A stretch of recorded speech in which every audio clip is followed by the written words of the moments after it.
該晒大家。咁我係余志成啊，咁啊係香港科德斯基因有限公司嘅首席科技官。咁咧我本身咧就係從事基因研究好多年㗎啦。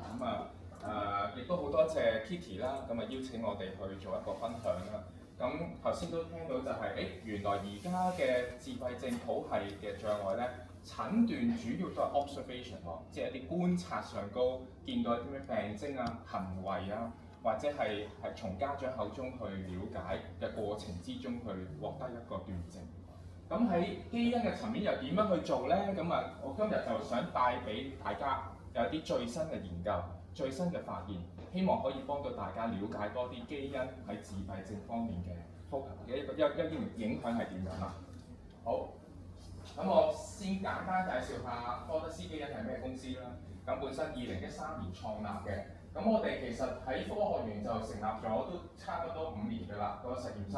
咁然後咧，我哋一路就同藥廠啊、NGO 啊，同埋一啲診所專業人士一齊去推動翻香港嘅基因研究發展嘅。咁我哋而家咧，即係我哋嘅服務咧，就涵蓋基本上各大方面嘅基因疾病㗎啦。我哋客戶亦都基本上所有嘅現時嘅私家醫院啦、公立醫院都可能會接觸到我哋嘅服務嘅。咁我哋嘅實驗室就攞咗2個認證啦，第一個就係 ISO 15189嘅認證啦。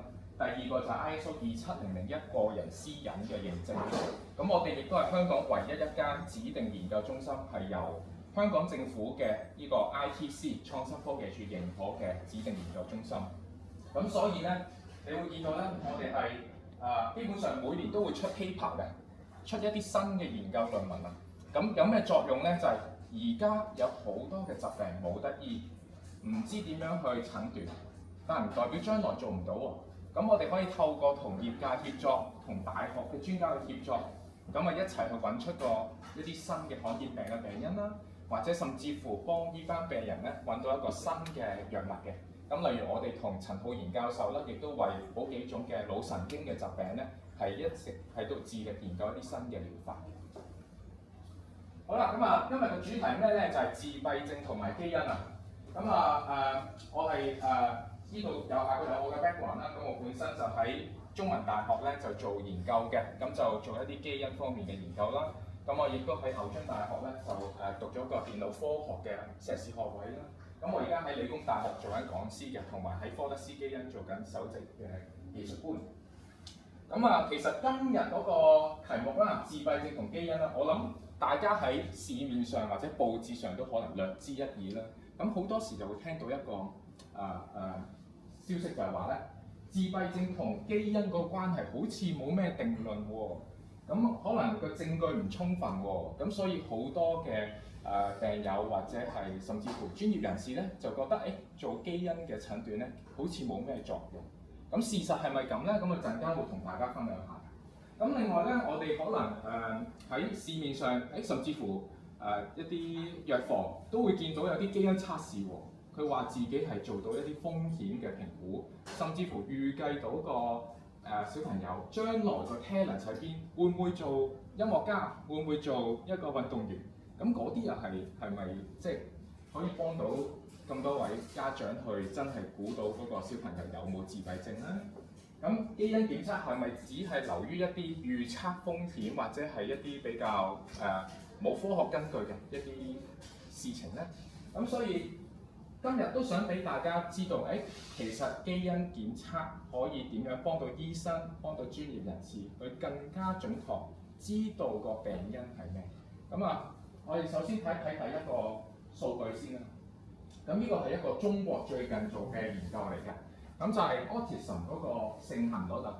我哋會睇到第一啦，自閉症嗰個 prevalence 即係個盛行率咧，慢慢咧由0.5% 增加咗1倍，好誇張。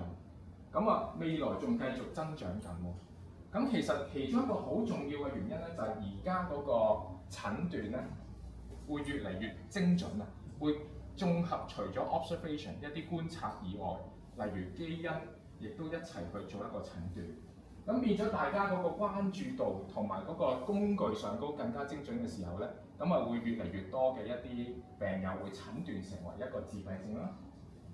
另外一個數據咧就發現咧，原來男仔會比較多，5倍喎，相對於女仔。咁其實呢個都同基因有關㗎喎，因為咧男仔同女仔咧其中一條 chromosome 一條染色體咧係爭咗一橛嘅。咁男仔 XY 咧係咪？咁女仔就係 XX 啦。咁有部分嘅位置咧男仔係少咗啲嘅。咁呢個好唔好彩？咁啊，所以咧變咗就係咧，萬一其中一個 copy 咧一條染色體有問題嘅話咧，冇咗第二條去補充咧，咁呢個時候咧又會係即係更加容易有一啲疾病啦。咁呢啲叫做 X-link 嘅一啲基因疾病。好啦，咁啊，如果更加早，我哋可以更加早幫呢班小朋友做個診斷，會有啲咩好處咧？咁當然啦，可以根據份 paper 所講啦，如果個病人可以提早喺黃金期干預咧，甚至乎可能透過一啲 NGO 嘅幫手啊，做一啲行為嘅干預啊，一啲訓練啊，一啲唔同類型嘅 training 啊，可以其實大大減低嗰個之後嗰個嚴重性。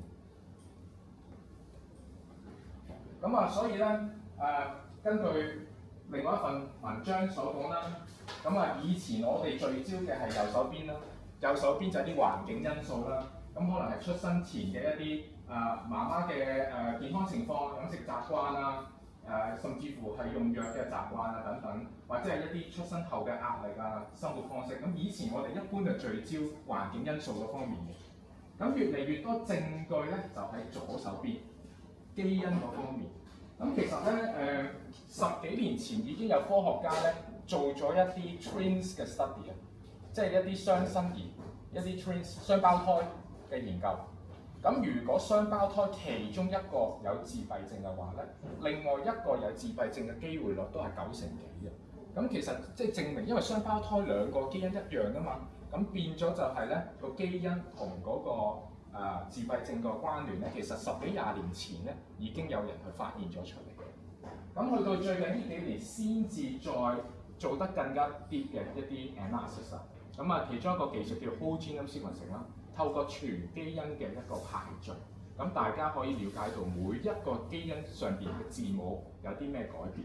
去到咁精準嘅時候咧，科學家先至了解，原來除咗自閉症最常見嘅 X chromosome 或者一啲大型嘅改變咧，原來仲有1000幾條基因係會導致一啲自閉症。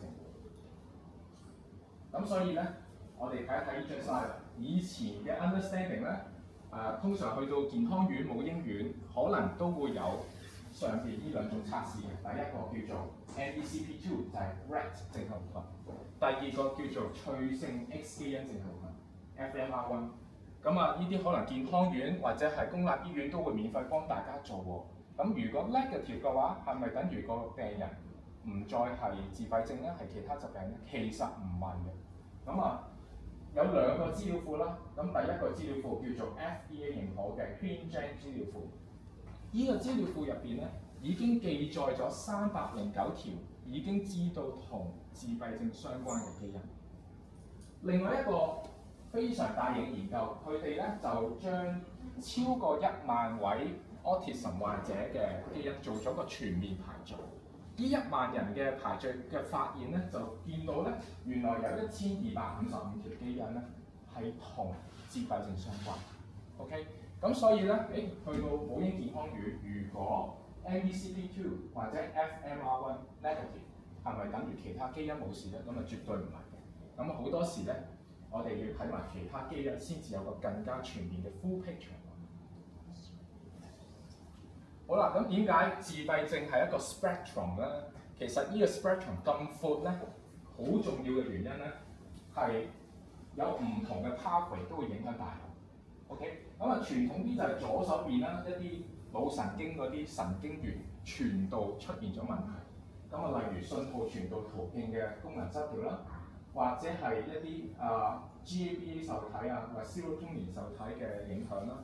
咁呢啲令到腦神經元之間嗰個接觸咧就冇正常人咁好，或者過度活躍。OK， 呢個係左手邊嘅一啲比較傳統嘅研究嘅方向。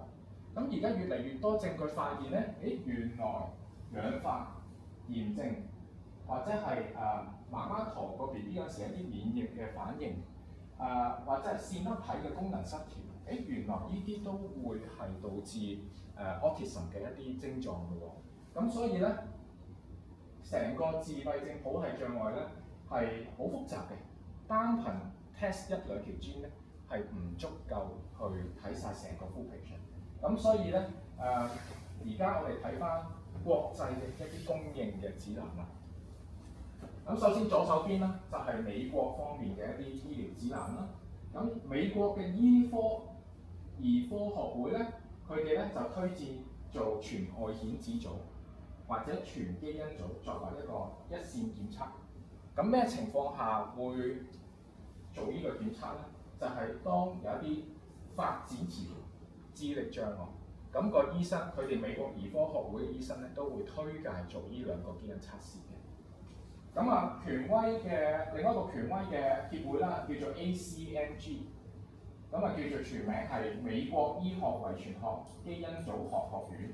咁基本上大部分香港醫生都會跟呢個 guideline 去做一啲基因檢測嘅 ACMG 嘅 guideline。咁同樣地啊，你會見到，如果個小朋友有發展遲緩啦、智力障礙啦，或者係先天嘅異常咧，都會建議去做一個全外顯子組或者全基因組嘅一個基因檢測。好啦，咁啊美國可能大家覺得一個國家咁樣講啫，另外嗰啲地方點樣講咧？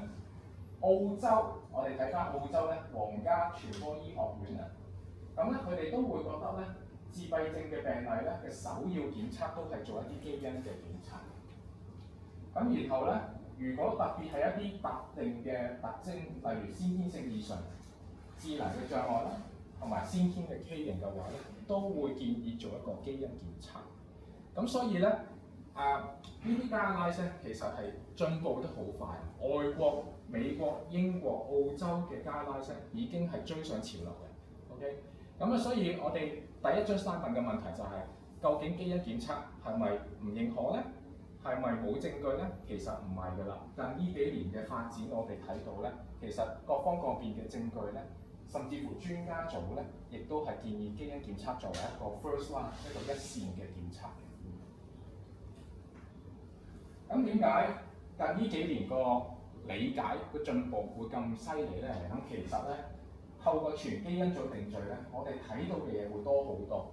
以前一般咧，我哋淨係睇到藍色72% 嗰堆嘢。OK， 咁啊，我哋而家咧，我哋睇到嘅一啲比較複雜嘅結構變異啊，咁啊，包括橙色、綠色同埋粉藍色嗰三樣嘢。咁呢啲係咩嚟嘅咧？就係講緊一個基因入邊有啲好細微嘅位置會不斷重複、不斷重複。咁重複咗有咩影響咧？個蛋白質咧會係出嚟嗰陣時會有異常嘅，會翹埋一嚿嘅。咁翹埋一嚿有咩影響咧？嗰啲蛋白會積聚喺神經元嗰度咧，令到啲神經壞死。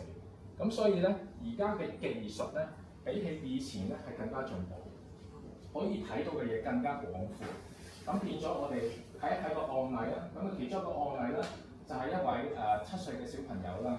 咁佢咧就係有嚴重智障啦、自閉症嘅問題啦，亦都有癲癇症。咁喺呢個病人入邊咧，見到就係有一個叫 TCF4 嘅一個基因，咁啊出現咗不斷嘅基因重複。咁佢由 CAG 得正常人係10幾20個 copies 啦，佢超過50個 copies 喺呢個案例入邊。咁變咗就即係你可以幻想到個蛋白質就好似一個 hairball 咁啊，一個翹埋一嚿嘅一個錯咗嘅 copy， 因為佢不斷咁重複啊嘛。係啦，咁亦都根據研究啦，咁好多研究發現咧，就係原來呢個基因嘅重複序列抗爭咧，係會導致智力障礙嘅，咁亦都會有 bipolar disorder。咁所以亦都係呢啲 paper 其實係講緊2年前先至發表嘅啫。咁所以近呢2年嗰啲研究亦都係不斷咁更新。好啦，你會問啦，頭先 Kitty 提到喎，而家 autism 冇得醫喎，咁做嚟做咩咧？我了解得咁清楚，做咩咧？咁找到基因突變又點樣可以幫到個患者帶來一啲改變？咁其實呢個係一個好 valid 嘅一個問題嚟嘅。究竟點樣幫到你哋啊嘛？係咪？咁首先咧，想講咧就係咧，而家基因檢測咧有4大國際公認嘅，即係頭先嗰幾個學會提出嘅一啲好處。咁第一個好處咧就係個人化嘅護理或者係一個照顧嘅一個planning。因為而家有一啲基因嘅療法㗎啦，咁例如可能大家聽過最近有套戲啦，郭富城主演嘅就係講一啲肌肉萎縮嘅一個疾病。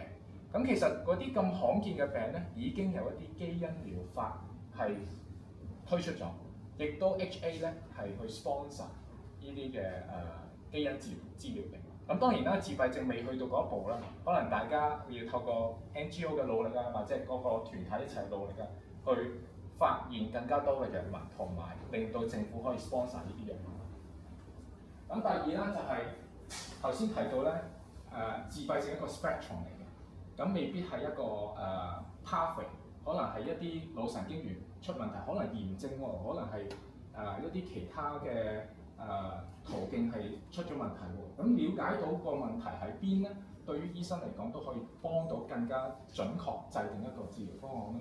咁陣間林醫生會為大家帶來更加多嘅資訊啦，呢方面。咁另外咧就係、如果知道個基因出咗咩問題咧，明確到個病因咧，亦都可以幫到其他家庭成員嘅，即係可能有其他家庭成員都可能有同一個基因變異，可能亦都要提早去睇下點樣去幫到手。尤其係可能未來要做一啲家庭計劃嘅話咧，都可以幫到佢哋大家去做一個更加準確嘅 planning。